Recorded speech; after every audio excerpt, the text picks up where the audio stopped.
they kind of, so it's today and this seminar, and we're grateful for the many opportunities that have been given to us to learn and grow and help make the world a better place. We pray that thy spirit will be with us and that we will learn good things from our presenter, and we say these things in the name of the Son, Jesus Christ. Amen. Thank you. Tracy, just, you know, there are 30 students that are in this class. It's a seminar that we're required to actually have interaction with, and they do a couple other assignments, but who are the moderators for this week? I didn't have time to check. I want to quickly just pull that up. It says Gloria and Rebecca Neeson. Okay, so are any of you three here right now? Hi, Rebecca. So what we've done in the past is the moderators have sent me the questions that they would like each of you to respond to about an hour, 2 hours after the presentation. That way I can post it. So Rebecca. Hi, Rebecca. Have you talked to your other two moderators? Yeah, we already talked. Okay, Gloria's there too. Awesome. Okay, so would you email me those discussion questions that you'd like me to post on with your three groups then after the presentation? Awesome. Well, welcome all of you on Zoom. You're awesome. Well, thank you. We'll turn the time over to you then. Appreciate it. Thank you, guys. I'm excited to be here. I feel especially honored knowing that this is typically dedicated to something different. And I'm excited to bring to you a little bit of what we have learned in CAPS and hopefully can help you. That would be my biggest goal, is hopefully it can help you now and in the future. So I'm going to be talking about managing stress and building resilience. I put those words together for a reason, because as we build our ability to manage stress, we build resilience, and that can be very helpful to us. And you probably have a lot of that already. So I wanted to start with, what is stress really? And when we look at the research, it's defined as our body's response to pressure, like that physical, emotional, psychological pressure, and behavioral responses that we have to that pressure, because we tend to repeat things, whether they work or not. We're so busy, go, go, go, go, go, that we don't take time to think, is this working or is it not working? So we get this feeling of being overwhelmed. That can be a real feeling or an imagined feeling. And that's really important to think about, because our perceptions account for a lot of the stress that we actually feel in our bodies. So do I feel like I have the resources to deal with these stressors? I want to start out by saying stress is not all bad. We have positive stress. We have this innate built-in stress system that works in our favor to help us to get out of situations that put our life in danger and stress. And as I'm talking, I think I want to ask really quick, how many of you know something about the stress response in the body? I want to know, okay, so you're familiar with this, yeah? Okay. And I'm going to breeze through this. So we know there's eustress and distress. Distress is the one that takes that negative toll over us. That eustress is, hey, this is my abilities, this is my goal, and there's this gap between where I want to be, and I feel excited about it. I feel excited and like I can do it. I just have to take these steps to get there. Distress, that gap seems so wide, and we're not sure we can swim across that gap, so to speak. I don't know if I need to show this. Well, I might go ahead and show this just because. Can we keep going? The human mind has evolved to think in such a way that it naturally creates psychological suffering. You see, back in the Stone Age, 200,000 years ago, life was pretty dangerous for our caveman ancestors. So if a caveman or cavewoman wanted to survive, their minds had to constantly be on the lookout for things that might hurt or harm them. And if that cave person's mind wasn't good at predicting, spotting, or avoiding danger, what happened to her? The default setting of the caveman mind was safety first, and we in the modern world have inherited this. Our modern minds are constantly warning us of things that might hurt or harm us. The caveman mind says, watch out, there might be a bear in that cave, you could get eaten. Watch out, that shadow on the horizon might be an enemy from another clan, you could get speared. Our modern mind then does worrying, predicting the worst, avoiding anything that scares you, anxiety in all of its different forms. Back in caveman days, you survive an encounter with a bear or a wolf, then it's useful to replay it. It's useful for your mind to go over the events and remember what you did to survive so that you're better prepared for next time. But in our modern world, we go over and over painful memories, dwelling on them, reliving them, even when there's nothing useful to learn or the lesson has been well and truly learned a long time ago. In the Stone Age era, as a caveman or cavewoman, you have to fit in with the group. If you are alone, you will soon die. So your mind compares you to others in the group. Am I fitting in? Am I contributing enough? Am I following the rules? Am I doing anything that might get me thrown out? Now, in modern life, we're always comparing ourselves to others. But the problem is we're no longer in a small group. Our groups are enormous today, and we carry with us devices that constantly feed us images and stories of people all over the planet. This constant comparison ramps up our fear of being judged or rejected or not fitting in or just not being good enough. The caveman mind tells you you need more food, you need more water, better weapons, better shelter. The cave people who thought this way lived longer and had more offspring.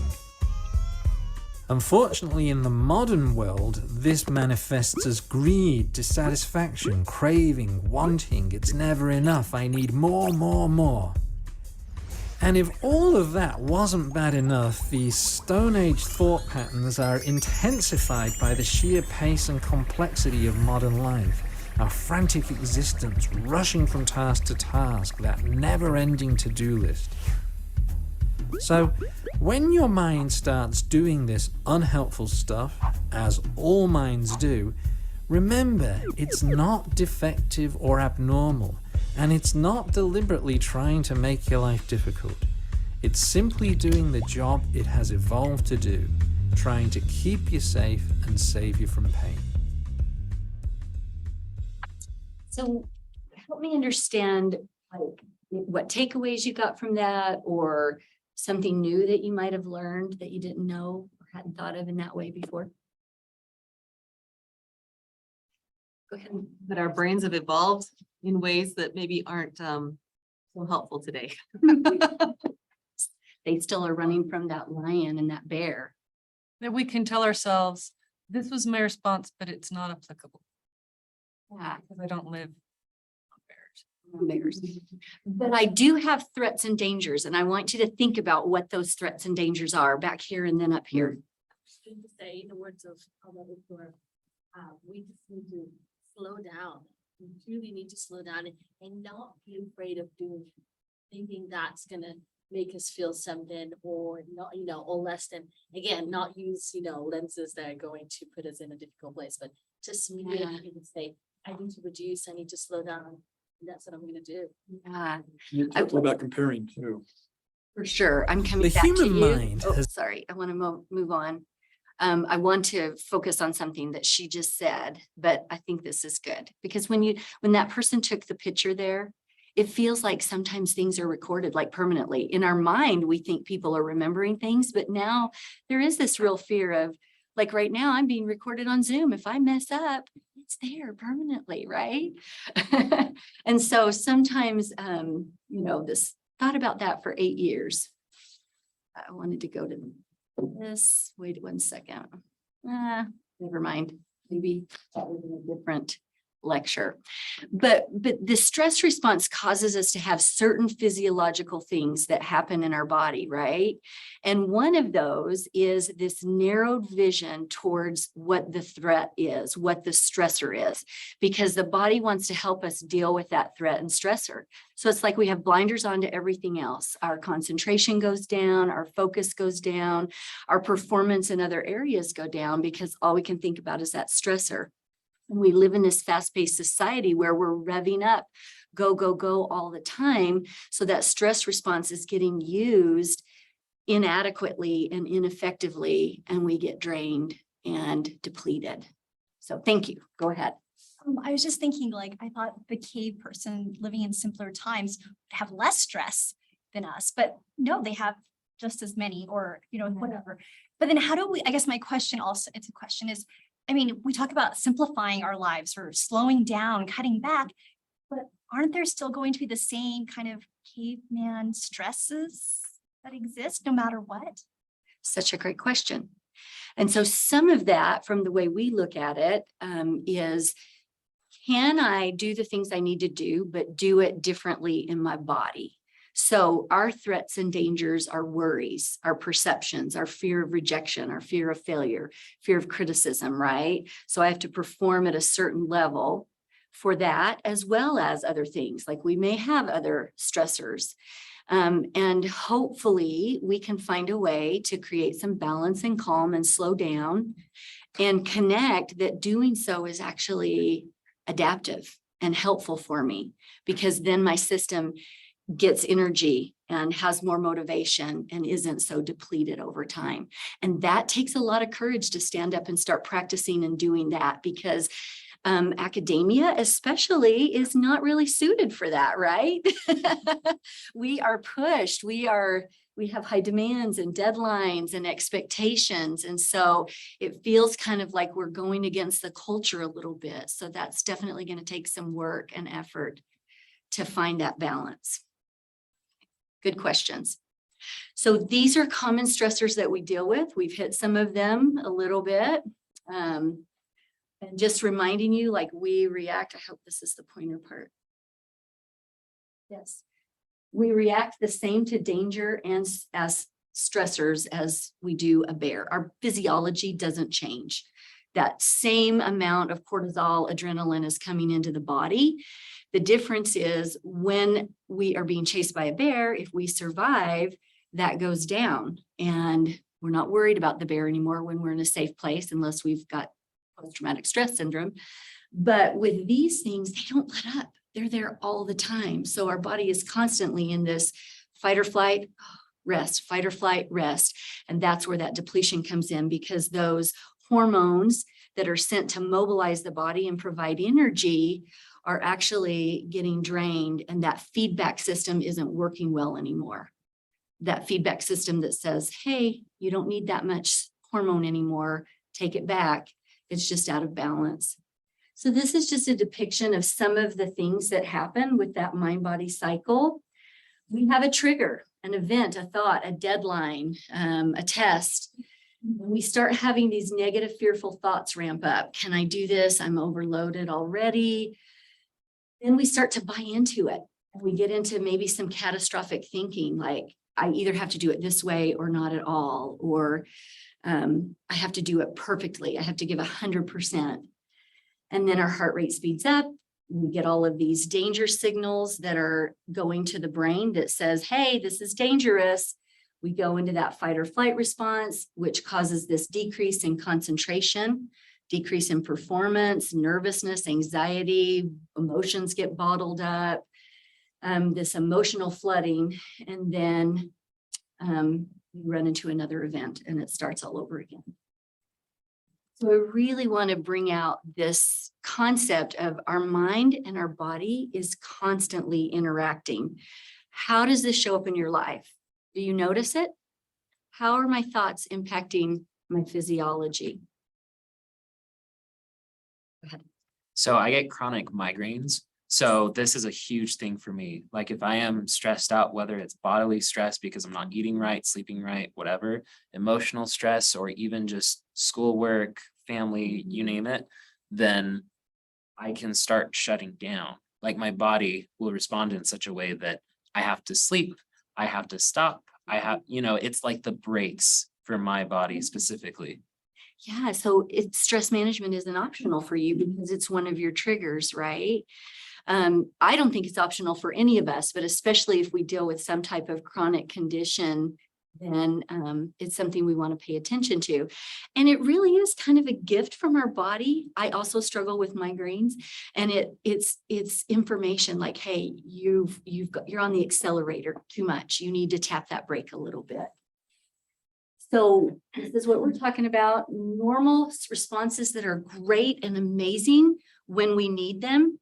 But when we're worried about a deadline and a test and we're getting flooded with those hormones, it's going to be way too high of energy that it's going to impact our performance, and our performance is going to go down. And you've probably seen that before. So I want to think of distress as like this survival mode, right? I'm in survival mode. It's just here all the time. Just a reminder that this is how it shows up in the mind, body, emotions. And some people resort to certain behaviors that are not effective or adaptive in some ways.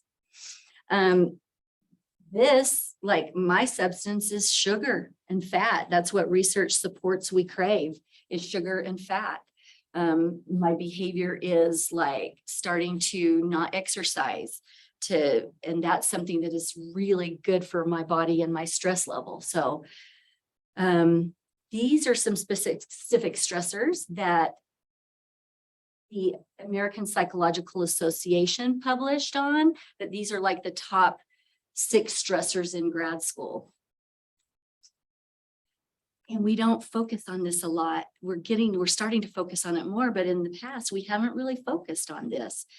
And grad students feel an overwhelming amount of stress because they feel sometimes this lack of support or lack of understanding, like I have to push myself beyond and I can't speak up or talk about that because then I would look like I'm not pulling my weight or all the things that come into our mind, the thoughts that can feel dangerous and threatening to us.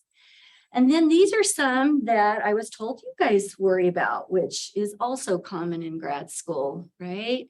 Am I good enough? I got to do this just right. I can't fail. So I want to just kind of make the point that burnout that you're feeling or may feel, have felt, or may feel again in the future is coming from just this chronic stress and not giving yourself a break. We think we're Energizer bunnies, but we really aren't. We need to replace our batteries frequently. And we do that through activities that give our mind and bodies a break, like a real break, not doing my homework while I eat lunch, right? Working on my research project while I'm eating. Okay, so these are signs of burnout. And you notice like these are similar to signs of stress, right? A few burnout triggers, things that can increase that feeling of burnout is negativity bias and all of those things we talked about before. Does anybody know what negativity bias is? No? Go ahead. Maybe the world is always out to get me. Everything that happens is. My daughter has this. Yeah, kind of looking at the threat all the time, right? Yeah, so it's focusing on the negative things, the threatening things. That person looked at me wrong. My friend didn't talk to me today. She must be mad at me for some reason, right? That's part of that fight or flight response. That social aspect is something that's really important to us now. And it feels like it's part of our survival. And so focusing on social threats, our brain says, this is important, do this. It gets sticky and tricky that way. And it makes it easier for us to think about it. But it's not useful because we've got those blinders on and we're not seeing all of these things over here that are going well in our life, that we're doing well at. So that's negativity bias. This is what imposter syndrome feels like. I like the dog with the towel. I know. Isn't that cute? I like this one as well, like this little cat with the mask on. So when we think about imposter syndrome, I want you to know we're not alone. Many great people felt like imposters. This is something that Maya Angelou said and Albert Einstein. The exaggerated esteem in which my life work is held makes me very ill at ease. I feel compelled to think myself as an involuntary swindler. Would you ever have thought someone so bright and who has made such a difference felt that way? The same with Maya. I've written 11 books, but each time I think, uh-oh, they're going to find out now. I've run this game on everybody and now they're going to find me out. So this is just a chart to kind of put imposter syndrome into perspective. When we're anxious or worried and that fight or flight system is going off, we either over prepare or we procrastinate. Yeah. Yeah. And a lot of this is due to demands on our time, the procrastination part, right? Some of it is that I'm anxious about performing. And so I'm going to over prepare. So then we do it. Most of us are high achieving individuals. That's typically where imposter syndrome comes in at, right? We're high achieving, we're resilient in many ways. We can get that job done no matter what sacrifices we have to make. So we accomplish it, we feel this relief. Whew. I'm just going to take a break now, and I'm going to take a long break because that was so stressful. We do get positive feedback, but then we discount it. How do we discount that positive feedback? What have you noticed?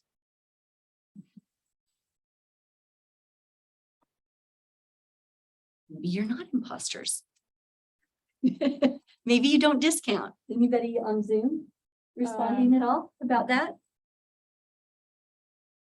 Sorry. That's okay. Oh, no, there's. I'm not sure what that would look like. That's why I'm having a hard time thinking about it. Yeah, what would that look like? Have you ever thought, oh, they're just saying that because they're nice? Or are we starting to get a little bit of, aha, that's what that looks like. Everybody gets a good grade on this assignment. Yes, yes, good job. Anything else? So it's something that discounts the person, maybe seeing them as just part of a group, not really seeing themselves in the scenario. Yeah, perhaps, or this person is giving me feedback and I don't trust that what they're saying is true. I don't believe that about myself. I could have done so much better on that, right? And I don't think I can trust that person. They're probably just wanting me to succeed because, you know, it looks bad on them if I don't graduate from this program. Those types of things. We're finding fault in what's been presented. So we did have a couple Okay. people say things over Zoom. So Bennett said, I often discount, or what? Yeah, discount my success, saying it was luck. Things like that teacher was just nice, and then we assume that we got away with. Such good examples. Thank you, Zoom people. Those are so great, you guys. Way to go. So what do you think happens? Obviously, this is a cheat chart. I discount that. So I reinforce my feelings of inadequacy and feelings of insecurity because I didn't let that in, right? I kind of put a block up on my heart because I'm protecting myself a little bit, maybe, I don't know. And so then I start to feel more like a fraud and I have more self-doubt. I'm just not cutting it. Everybody is doing so much better than me. And so then I just start focusing on achievement. I can do more. I can be better. I've had students say, I just need to be more organized. I just need to practice more. If only I could feel more motivated to practice. Start giving yourself a little credit. Start, you know, practicing and implementing some stress management strategies. And then see how your performance improves. Do you enjoy what you're doing more? Does it become enjoyable like it was when you chose it? So, and then this cycle repeats. Just have one last one. Saying recently, after getting 100% on an assignment, I said, I don't think the professor really. Such good examples of discounting the positive. Like there's somewhat of a protective stance in that, right? We're trying to protect ourselves from disappointment. Some people are thinking that that's motivating. If I just keep reminding myself that I'm not good enough, I'll work harder, I'll do more, I'll get better. So those are some things that can happen there. Okay, can I move forward? Thank you very much. Ooh, that was cool. Okay, so this is actually what's happening. So this is what we think. Everybody knows more or is better than me. But in reality, we all have some of one thing and a little less of another, but overall it kind of equalizes out. So what are my strengths? And I focus on my strengths a little bit more. This is about perfectionism because this is one of the things that gets in the way of our effective performance. And thinking about it, like, why am I perfectionistic? Why do I think I have to get 100% on this? Can I just give 80%, get an 80%, give 80% effort, right? Can I balance that out? So this assignment is really important to me. I'm going to give 100% on that one or 95. This one isn't as important, so I'm going to give 80% on that one. Some of these things can play a role in that. Maybe I learned it from my parents or other culture type things. These are signs that you're afraid of failure. I feel out of control. I feel powerlessness. These often also are associated with stress.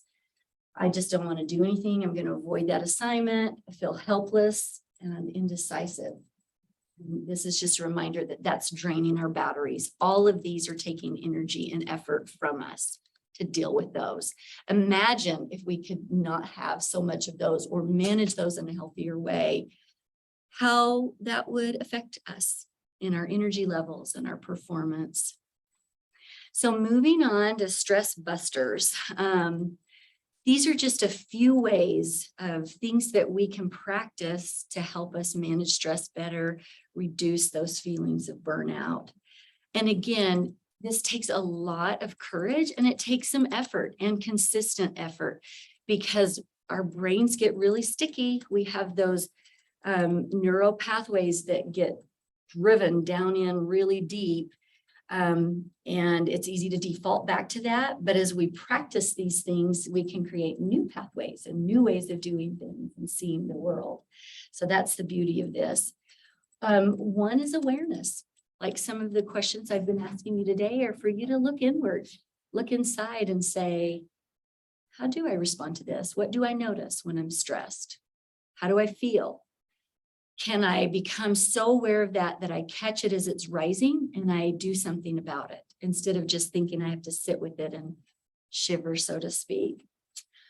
Awareness of my patterns of avoidance or needing to succeed or at a certain level, using adaptive coping strategies, tapping into your strengths. There is a survey you can complete. I think it's called VIA Character Strengths.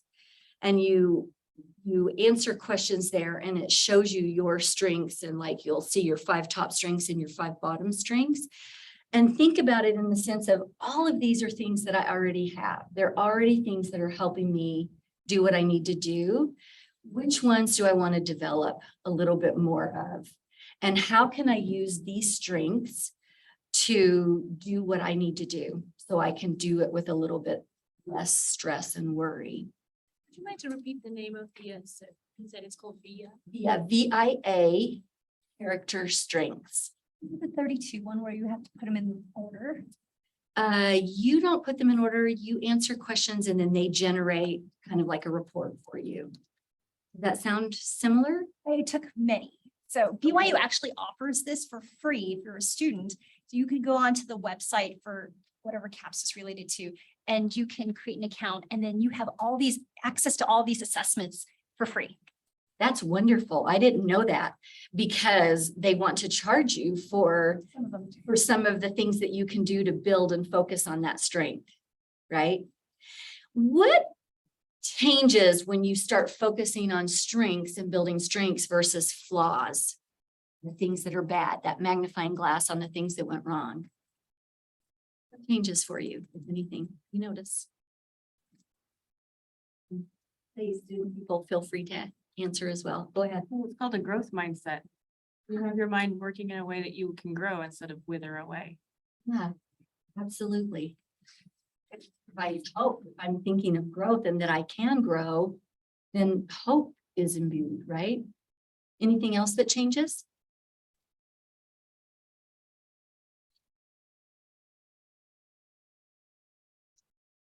Sometimes when we start focusing more on the things that are going well and the strengths I have instead of what I lack, our mood is improved.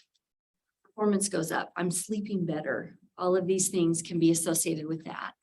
Your comparison level between others changes to comparison with you, so that you are honest with yourself doing these last two things. You own your knowledge, you own what you don't know, and you're okay with it. Ah, and how do you think that feels in the body? Pretty good, right?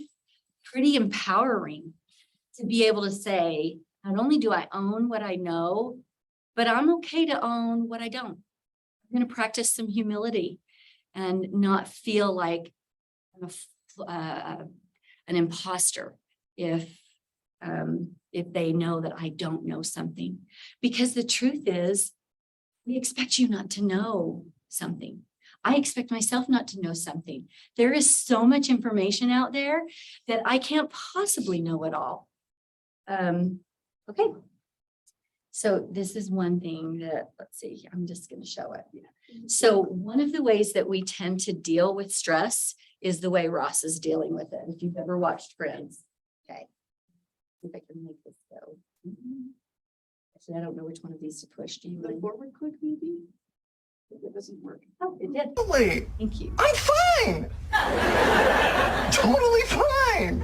I don't know why it's coming out all loud and squeaky, because really, I'm fine. You know what we should do? Calm ourselves? No. We should all have dinner. Yes, we'll do it tomorrow night. I'll cook. Look, don't you think that'll be a little weird? Weird? What? What's weird? The only thing weird would be if someone didn't like Mexican food because I'm making fajitas.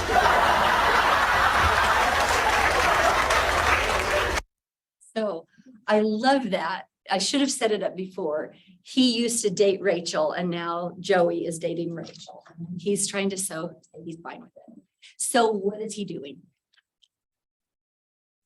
He's denying. I think I heard denying back there. He's denying how he really feels. He's trying to avoid it, push it to the side.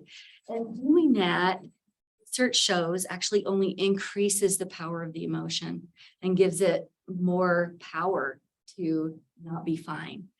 What if he could honestly say, oh man, I'm not okay with this. I'm feeling really sad about the fact that I'm still in love with her and one of my good friends is dating her. And then just like let it out and be honest and authentic. How might that change how he's feeling? Other stressors? It could create other stressors, right? But we're slowly building resilience to handle those, right? So it could build stressors that we haven't navigated yet and that are going to be hard for us. Kind of back to your earlier question. I just feel like society wants us to say, I'm fine. Whatever you throw at me, I can handle it. Yeah. But if we come out and say, no, I'm not fine, and people look at us weird. Yeah. So that takes some trial and error and a little bit of like learning who is safe for me to be honest and open with, and who are the people I'm going to say I'm fine with. So I'm not going to be vulnerable with everybody. I'm going to learn who I can be vulnerable with, but at the same time, I'm not going to not ever be vulnerable. Help? Okay. Hey, so this is just ways again to tap into that inner strength that each of you already have, the good things that you already have to build on. That awareness, let's see, practicing these skills, assertiveness, speaking up, communicating, learning how to have crucial conversations and not being afraid to ask for help, realizing like once you get that help, it might shift and propel you to be able to do things a lot more quickly and efficiently instead of spending hours researching something on your own. You know, there's got to be a balance of that give and take. Of course, you want to grow as a person in your ability to be self-sufficient, but you also want to be wise about time and can I do things a little different. Cognitive flexibility. So this is creating flexibility in the way I think about a situation or view a situation. Because if I'm viewing it in one way only, it's going to create a lot more intensity and stress in the body than if I broaden my perspective and think about it differently. And I just want to put a caveat that these things are not all or nothing. Like we use these things and we can use avoidance at times when that seems pertinent. It's more the balance and having more tools that we can use instead of defaulting to one that's getting us the same results every time. This graded exposure to fears, that would be like, if a doctor prescribes me medication, he's going to put me on a lower level of medication first to see how my body responds to it. And then he'll titrate that up over time. And so when we think of exposing ourselves to things that we fear, like talking about something or not doing an assignment as well as we'd like, then we do that at a level that feels doable. So if 1 to 10 scale, 10 being high stress, don't start out at something that gives you, that you would rate as an 8, a feeling of anxiety and fear about doing. Do something that's more like a 4, like, oh, I feel a little anxious about this, about a 4, but I think I can handle it. And as you do that and it goes okay, reinforce like that went okay. It was scary. That person maybe didn't respond the way I wanted, but I'm so proud of myself that I did that. And then build on that over time. Social support is huge. Feeling like there are people that have my back. There are people that support me, that want me to succeed. Finding your people. Learning to self-soothe and learning to manage your emotions. These are some ideas of healthy perfectionism versus maladaptive. If I'm feeling overwhelmed, I want to avoid, and I'm increasing my efforts because I'm obsessed with doing this right, then we're going to fail and we're going to notice that it's not helping. If I'm challenging myself and I'm seeing something as a challenge that I can do, that I can bridge, jump over that gap or go through that gap, then that's a good thing. A healthy challenge is good for us, for our minds and our bodies. And then learning that I can learn from failure. So allow yourself to feel what it's like to fail. We want to not feel that. It's okay, I'm fine. But if we allow ourselves to feel it, boy, that is so helpful in picking ourselves back up and moving forward. Any thoughts about any of this stuff? Yeah, go ahead. I think this slide particularly is really good for graduate students and people that be in this room because of what we mentioned in the beginning, you know, the common stressors that we tend to have. I think this one who allows for a little bit more exposed fragility on our part. I think this is a good one to learn from because in the end, like my classmate in the front just said, it will help for this mind process. Sorry, my English is not working today, but growing. So I think this is an important one for us. So fragility is a good in small pockets. Yeah, lean into that fragility or vulnerability a little bit at a time, exposing ourselves to it until we feel better at it. I still feel fragile in certain circles, even though I have the theory in my mind. Moving into that can be scary. The practice is where we really solidify the learning process and get really good at it. So thank you. Hey. This is just, I'm going to go through this fast. This is just to show us like if we try to avoid our negative emotions because we don't like them, we're going to end up muting the positive because emotion is emotion. And if I'm not willing to feel sadness and sorrow and anger and all of that, it's sure going to be hard to feel joy and happy.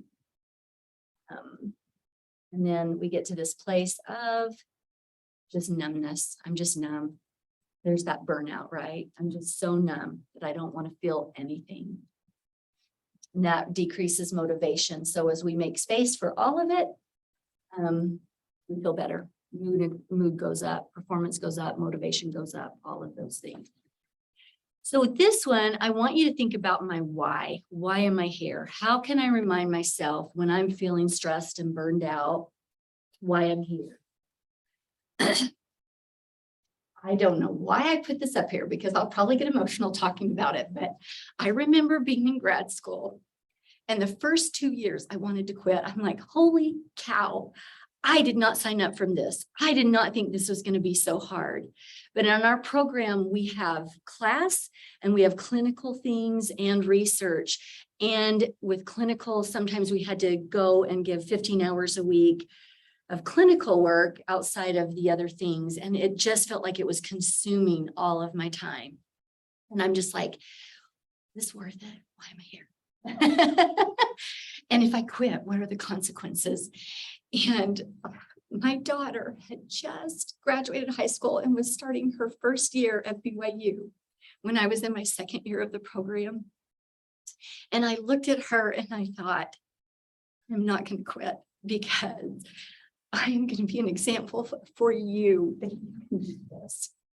And she was able to go on and graduate and get her undergraduate degree. And looking back now and knowing what's transpired since then, I'm so grateful that I was able to provide that example of strength and courage and resilience because she has had some adversity in her life with bearing children and lost a baby and now has a baby with chronic medical conditions that she's having to give her 2 shots a day and medication multiple times a day, 3 shots now because she had to go on growth hormone. And the baby has to have a transplant.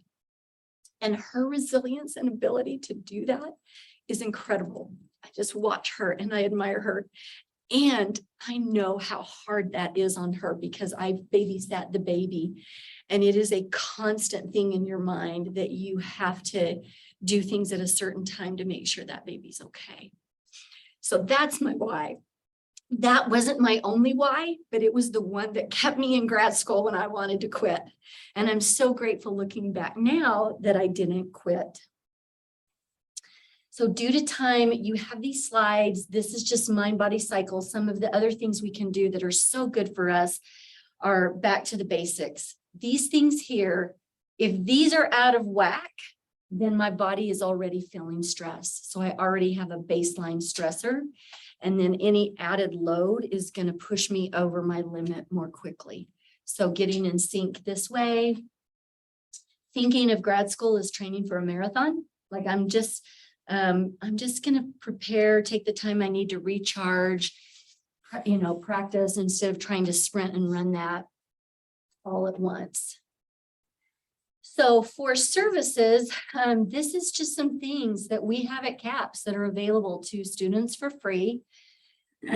Just so you know, you can walk in, like if you're in crisis, if you're thinking of hurting yourself or starting to have thoughts of that, or you are hurting yourself, you can walk in at any time between 8 and 4 during the day. We also have after hours. Go ahead. Where are you located? Thank you. We're located in the Wilkinson Center in the basement of the Wilkinson Center, room 1500. We also have after hour services to go along with that. If you're just feeling like I need to talk to somebody, we no longer take those calls. We have a company that takes them, but if it's needed, a counselor's needed, we're available. We have quick cares. So we do have a wait list. I hear that a lot on campus. We can't ever get into CAPS. I want to show you, you can. There are other services besides individual therapy. If you feel like I just need to talk to somebody, quick cares you can get into within a week's time. So within 7 days, they typically try to fit you in for an individual appointment, consult with a therapist. You can get on the wait list for individual therapy, group and couples.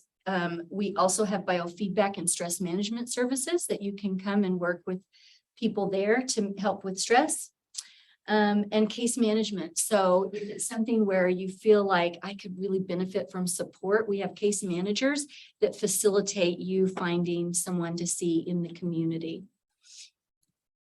This is our website. And if you go on our website and click under stress management and self-help, you'll see that there are lots of resources there. We have handouts. We have stress management,